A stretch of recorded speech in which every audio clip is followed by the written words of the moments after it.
السلام عليكم، اهلا بكم معايا فيديو جديد على قناتي مطبخ ياسمينة. فيديو النهاردة فيديو حلو جدا، وان شاء الله يعني ده اخر فيديو للحاجات بتاعت عيد الام.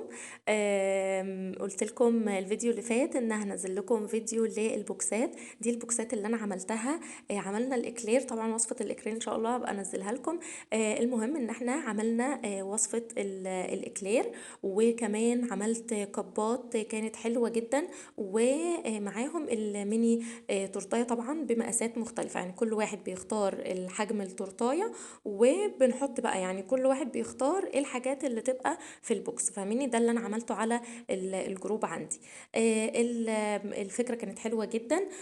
وانتي بقى بتخيريهم عايزين ايه، يعني اللي انتوا محتاجينه في كذا كده يعني. فدايما خلي عندك تجديد في الموضوع، ما يبقاش عندك حاجات معينة بس، لا غيري وهاتي فكرة تانية، فكرة جديدة. جددي من الجروب بتاعك علشان ما تبقيش حاجة واحدة كده وبس، لا.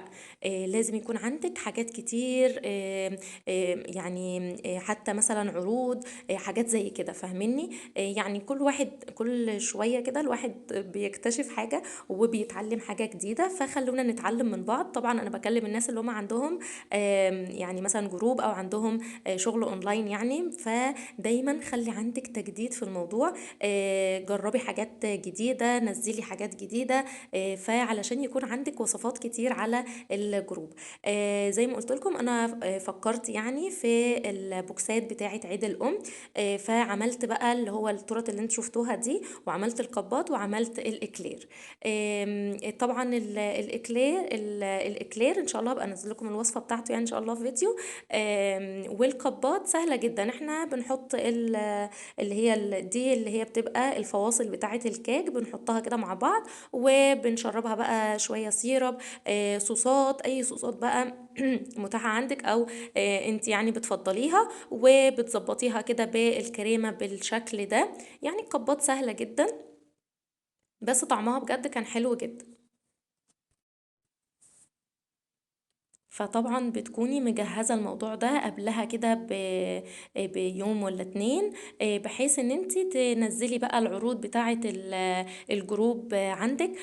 وكمان يعني لما تعملي حاجة زي كده، طبعا لو محدش طالبها ما تكتريش، اللي هو يعني مثلا اتنين تلاتة حاجة زي كده، يعني عشان لما حد مثلا يطلب منك فتبقى موجودة ومتاحة، ولكن ان انت ما يتبقاش عندك حاجات، او يعني الحاجات ما تبص عندك ولا حاجة. فاهميني؟ فلو هتعمليها من غير طلب، لا اعملي واحد اتنين حاجة كده يعني، عشان بس على حسب طبعا الطلبات بتاعتك بتبقى عاملة ازاي، بس عشان ما يتبقاش حاجة. فتعملي دايما على القد، وبعد كده بقى حد يطلب حاجة بتبتدي ان انت تنفذي الموضوع، وتعملي بقى على حسب اللي هو الاوردرات بتاعتك. جبنا كده، فاكرين الشوكولاتة دي اللي احنا كنا مجهزينها من الحاجات اللي هي بتاعت التورت؟ زي ما قلت لكم الحاجات لما بتبقى جاهزة بنبتدي بقى نظبط. يعني انا اصلا كنت مجهزة الفكرة دي علشان هعمل بيها القبات اللي انتوا شايفينها دي، فحطيت كده اللي هو عيد سعيد يا امي، وعلى الكريمة كده بالشكل ده، وقفلت بقى القبات كده. القبات بتاعتنا بقت جاهزة، بجد شكلها حلو جدا، كانت لايقة جدا مع التورت اللي احنا عملناها. وكمان الاكلير كان شكله حلو جدا، وحطينا عليه الفيونكات اللي كنا جهزناها برضو قبل كده، فكان حلو جدا. عشان كده بقول لكم التجهيز بيبقى قبلها بكام يوم، فانت بتكوني اصلا عارفة انت هتجهزي ايه وهتظبطي ايه. فاهميني؟ ده شكل القبات بتاعتنا، شكلها كان حلو جدا.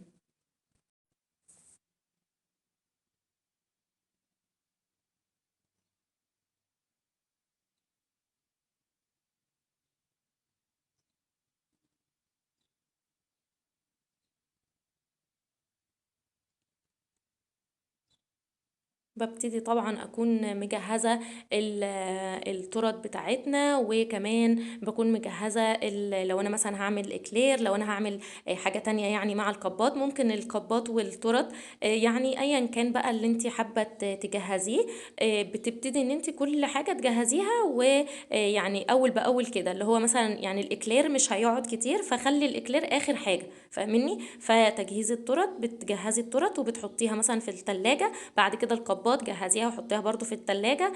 تزيين التورت ده بيبقى اخر حاجة، اللي هو خلاص بقى انتي هتبتدي تحطي بقى التورت بتاعتك في البوكسات وتخرجيها، فاهميني؟ او تصوريها علشان مثلا ايه تقولي عروض او حاجات زي كده، او الحاجات مثلا فوري او كده.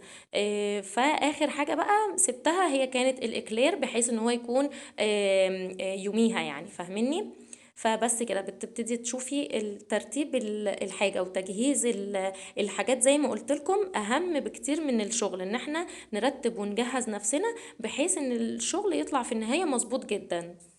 الاكلير كان حلو جدا كمان، وكان فكرته حلوة جدا مع التورت. ده شكل التورت بتاعتنا، شكلها حلو جدا، وهي على قد ما هي بسيطة وسيمبل جدا، بس طبعا الكلمات اللي احنا كتبناها او حطيناها يعني على التورتاية، على قد ما هي بسيطة بس بجد معبرة جدا. فكان فكرتها حلوة، وعملت بقى فكرة البوكسات ان هي تكون حاجات بسيطة، يعني لو حابة اللي هو تورتاية بس عادي جدا، تورتاية وكب، تورتاية واكلير، زي ما تحبي يعني، اللي هو اديهم فرص اختيارات كتير.